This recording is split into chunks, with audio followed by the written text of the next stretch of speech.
Greetings everyone!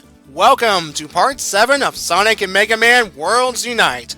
After what happened last time, I honestly don't know what to expect. I mean, last time we had the United Army first take out Sigma's mechanoid forces, then take on the Deadly Six. During the fight, Styx was knocked off Sky Patrol and headed straight into a Genesis portal. Spoilers, she ended up in the Street Fighter universe and met Chun-Li.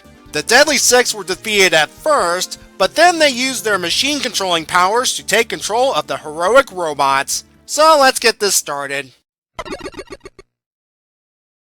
Sonic tells the robots to stop attacking their organic allies. He even tells the robots to fight the Deadly Six's control, but their power is too strong. And how is it that Antoine's sword can block the Z-Saber? Anyway, Flashman wants the Freedom Fighters to stop the Deadly Six while he's stopping Sonic. Once again, big is useful. Sally's going out to help and tells both Cream and Roll to stay put. She also tells Nicole to tell the doctors that they need their help now. So what are the doctors building? We'll find out soon. As we can see here, even Bunny's robotic limbs aren't safe from the Deadly Six's control. Knuckles sends Gemerald flying, and what's this about Breakman? Anyway, Sally orders the Freedom Fighters to retreat to the lower decks. While Zavik gloats, Master Zig points out that the heroes can use Sky Patrol's weapons to stop them. Xena takes care of it by taking control of Sky Patrol's guns and pointing them at our heroes. Zaz asks Zavik why can't they take over Sky Patrol directly and crash it. Zavik replies that they barely have the strength to stand and control the robots. They don't want to spread themselves too thin. We cut to the Street Fighter universe where Chun-Li is interrogating Styx. Styx babbles about random things before summarizing what's been going on in the crossover so far. And is this here a jab at Sonic X? Anyway, Styx casually asks Chun-Li if she has any friends that can help save all of creation from Sigma. Surprisingly, Chun-Li takes Styx's story at face value and is going to make some calls. Back to the fight. The Freedom Fighters are barely hanging on, and even a plan to take out the Deadly Six is shot down when Sally gets shot in the arm. You would think a blast like that would blow off her arm, but whatever. Thankfully, Eggman and Wily arrive with their weapon, the Egg Wily Uppity Robot Scrambler Cannon. The blast encompasses the robots and affects the Deadly Six's armor. Now, is this line by Eggman a jab at developers in question? Anyway, Sonic accuses the doctors of killing Mega Man. The doctors state that the device only disabled them, though somewhere in Wily's mind, he wished he killed Mega Man at that point. The blast also took care of the Deadly Six's Sigma armor. Sally, trying to be intimidating here, gives the Zeddy one chance to surrender and head into the brig. Stubborn as always, Zavik refuses to surrender before he and the rest of the Zeddy collapse. The robots reactivate, Cream and Roll appear to provide first aid, there's an apology going around, and the doctors don't get the recognition they deserve. Also, Sky Patrol for the most part is still operational, but you probably don't care about that. There's now debate among the heroes about their next move. Some, like Sally, wants to use this brief chance to have everyone healed and repaired. Zero, however, wants to push onward. And Sonic is on Zero's side on this one. Well, what do you know? They mentioned Styx's absence. Anyway, it doesn't matter what the heroes decide because Sigma is ready for the next stage of his evolution, which involves him getting into a giant body that's designed like Zavik for some reason, absorb massive amounts of world energy, and grow even bigger. Yeah, you guys are in trouble because the issue ends with not only Giant Sigma, but his army of Mavericks. This issue was another mixed bag. First, the Heroes vs. Hero fight wasn't that memorable. A few things did stand out, such as the robots maintaining their free will during all of this. It was foreshadowed back in the Mega Man battle book, so hooray for continuity. Speaking of battle books, Knuckles mentioned this line about Breakman, which leads to this text box about their fight being in the Sonic battle book. I'm getting that book regardless, but I understand if some people are disappointed that they have to see that fight in a tie-in book. To be fair, the same could be said about Silver's appearance and the Light Robot Master fight for the Mega Man battle book and its relation to the main books. Sally joining the fight and telling Cream and Roll to stay put. Some of you that read the Sonic comic and or watched my reviews may get a sense of deja vu in regards to Sally and Cream. Issue 266 had a similar scene featuring Sally telling Cream not to join the team for a potentially dangerous mission. I said my thoughts about it in that review. But here, I'm going to give it a pass this time.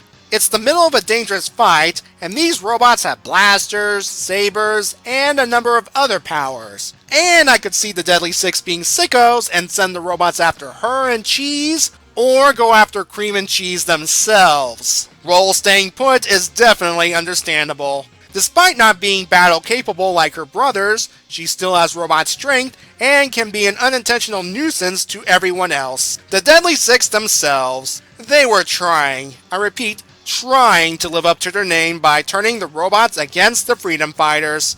They even briefly took control of Sky Patrol's guns, but all it did in the end was wound the heroes, which is probably what Sigma was going for. At least there's an explanation as to why the Deadly Six can't take direct control of Sky Patrol. Convenient? Yes, but I'll take it. After the Eggman Wily blaster saves everyone, the Deadly Six are essentially out of the picture. Gotta push them aside for the next threat. Let's go over to Sticks in the Street Fighter universe. I'm still amazed that Chun-Li took her story at face value and is willing to gather her buddies to help with the fight. As to why Chun-Li's a shadow, from what I've read on the forums, it's because of licensing. The creative team can't show anything until Act 3, when the other franchises start showing up. Plus, Chun-Li interviewing Sticks makes sense for her character because her Street Fighter backstory includes her being an agent of Interpol. And I'm assuming that they're at Interpol right now. Sigma's next evolution involves him going into a bigger body and absorbing massive world energy. It actually makes sense from his point of view since he wants to go beyond a typical Reploid virus thing. Going into a bigger body is part of his shtick. For those again not familiar with the X series, at the end of most games, you would first fight a humanoid version of Sigma before he goes into a bigger body for the final fight. I'm okay with Sigma going straight for the bigger body, but why does it resemble Zavik? Didn't he use the Deadly Six as pawns? Anyway, we have the final 2 pages featuring an army of Mavericks. It's obviously meant to invoke the army of Robot Masters from the first crossover. Now I am not going to name every single Maverick present, we'd be here for a while. To sum up, it's all of the standard 8 bosses from X1 through X8, 64 to be precise, plus some extra Maverick bosses. Let's tackle the extra Mavericks since their numbers are more manageable. We have the remaining 2 X-Hunters from X2, Surges and Violin. There's Bit, Bite, and minor villain Mac from X3, and even Gates present, the main villain from X6. We even have Mavericks from the Game Boy games including Zane, G-Mel, and Techno from Extreme 1. Midi is also present, but he was on the side of the Maverick Hunters. Here's the thing, Midi and Techno are brothers, and they're so linked that if one dies, the other dies with him. So when Sigma brought back Techno, Midi came along for the ride.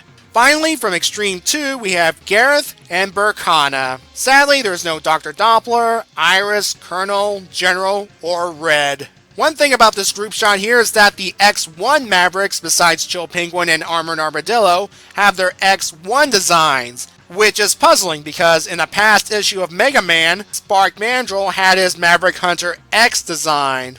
And this Maverick that's partially shown here, it's Magma Dragoon. You can tell because he's about to perform a Hadouken, which he can do along with a Shoryuken in X4. It's kind of funny considering who's showing up later in the crossover, and that X could do those moves in X1 and X2. The art is still the same. In fact, going back to the Maverick 2-pager, you can tell that there's some copying from the official pictures, which is sad. Edwin Huang is a good artist. I've put links to his DeviantArt page and his website in the description below so you can check out how good of an artist he is. Is the reason he's not bringing his A game to the crossover because he hasn't had enough practice with the Sonic and Mega Man characters? Was he in a rush to meet deadline? I do not understand this at all. This issue gets a 7. Slightly better than the last one, but it still has problems. Next time, an army of Mavericks join the fight. Hopefully Six will bring some powerful reinforcements to help out. Until then everyone, have a good day and be safe.